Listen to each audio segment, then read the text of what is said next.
بسم اللہ الرحمن الرحیم۔ السلام علیکم۔ اولاد یا غلام کی دوسری قسط کے ساتھ حاضر ہوں۔ فارا ذرا اپنی بٹیا کو تو دیکھو، کیسے پیلی پھٹک رنگت ہو رہی ہے، آنکھیں ڈوبتی جا رہی ہیں اس کی۔ کیا ہو رہا ہے؟ کچھ علاج کرواؤ، کچھ کھلاؤ پلاؤ، جان بنے کچھ، بیچاری پڑھائی کے زور تلے ہی دبی ہوئی ہے۔ ممانی نے اسے دیکھتے ہوئے فکر مندی سے کہا، ارے کیا کریں، اور اب اپنی استطاعت کے مطابق تو خوب اچھا کھلاتے ہیں پلاتے ہیں، باپ نے تو شہزادیہ بنا کر رکھا ہوا ہے، اور میں تو خود سارا کام آپ ہی کرتی ہوں، بیٹھ کر کھاتی ہیں، پر پھر بھی مریض۔ ارے یہی دیکھ لو، بڈھے بارے سارا کام کرتی ہوں۔ لوگ کہتے ہیں بیٹیوں کی مائیں تو رانی ہوتی ہیں، نہ جانے کون سی بیٹیاں ہوں گی جو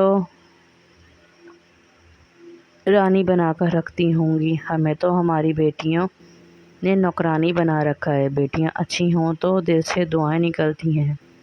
ماں کے ان الفاظ نے اس کے سارے جسم سے رہی سہی توانائی بھی کھینچ نکالی۔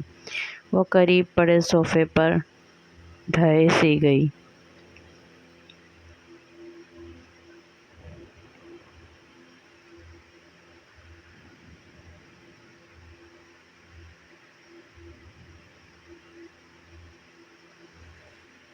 اسے آج تک سمجھ نہ آئی کہ اس کی ماں کو ان سے پرخاش کیا ہے، وہ ہر وقت تلخ کلامی کیوں کرتی ہیں۔ کبھی اسے لگتا کہ ماں کو صرف کام سے غرض ہے، ہر وقت گھر کے کام نہ کرنے کے طعنے۔ ایسا بھی نہیں تھا کہ وہ کام چور تھی یا بہت پوہڑ، وہ سارے کاموں میں امی کی مدد کرواتی تھی، مگر آگے بڑھنے سے ڈرتی تھی۔ ہر کام کے وقت یہ خوف ہماگیر رہتا کہ اگر یہ خراب ہو گیا تو، اگر یہ غلط ہو گیا تو اماں بہت ڈانٹیں گی۔ در حقیقت فارا بیگم سخت مزاج اور تنقیدی نگاہ، ہر کام میں نکتہ چینی، کیڑے نکالنا اور نقص بنانا ان کا پسندیدہ مشغلہ تھا۔ صرف یہی نہیں، تھوڑی سی بھی غلطی ہو جاتی تو وہ رائی کا پہاڑ بنا لیتی۔ اس غلطی کو اتنا اچھالتی کہ وہ خطاوار سے سزاوار بن جاتا۔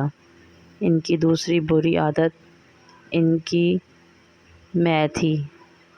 ہر وہ کام جو انہوں نے کیا ہوتا وہ حسن سلیقے کی مثال ہوتا، باقیوں کو تو مطعون کر کے، طنز کے تیر برسا کر زخمی ہی رکھتیں۔ خصوصاً اپنی اولاد کا دوسروں ترک نہ ہو سکا کہ کھانا آتا ہے بس اور کوئی کام نہیں آتا۔ وہ پھوٹ پھوٹ کر رو رہی ہے۔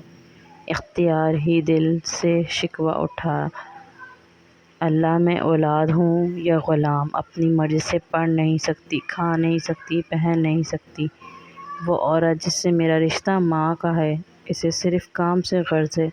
ایسا تو پہلے زمانے کی لونڈیوں کے ساتھ ہی ہوتا تھا، جو ہر وقت ہر چیز کا احسان جتا کر دینا اور صرف کام سے غرض۔ کام کیا تو روٹی مقدر ورنہ سلواتیں۔ کاش کہ دنیا میں کوئی اور بھی ایسی ماں ہے تو وہ سدھر جائے۔ یا اللہ تو ہدایت دے یا مجھے میری ماں سے دور کر دے، اتنی دور جہاں ان کی پرچھائی بھی نہ پڑے۔ ہر رات اس کا تکیہ بھیگتا اور نیند سے خالی جگہ کی غمازی کرتی آنکھیں، ہر وقت ذہن میں ابھرتی سوچیں، منفی سوچیں، افسردگی، مایوسی۔ رات دن کی سوچوں نے اسے بیمار کر ڈالا تھا، مگر افسوس تو یہ کہ اس کی بیماری بھی ان کا دل موم نہ کر پائی، الٹا اس کی ذات طعنہ بن گئی۔ مریض نہ ہو تو اسے خواب بھی عجب پریشانی کن دکھائی دیتے ہیں۔ دیکھ لوں گی تمہیں میں، آگے کون بٹھا بٹھا کر کھلاتا ہے۔ دن میں تارے نہ دکھا دیے نا انہوں نے تو میرا نام بھی فارا نہیں۔ امی کے اس قول نے اسے شادی سے خوفزدہ کر رکھا تھا۔ امی اگر ایسی ہیں تو تو ساس کیسی ہوتی ہوں گی؟ سارے لوگ ہی ساس کی تو برائیاں کرتے ہیں، کیا بنے گا میرا آگے؟ یہ سوچ کر ہی اس کا دم نکالنے کو تیار رہتا۔ آخر میں وہ صرف رو دیتی کہ اس کا اختیار اتنا ہی تھا۔ امید کرتی ہوں آپ کو میری ویڈیو پسند آئی ہوگی اور میرے چینل کو لائک، سبسکرائب اور شیئر کریں۔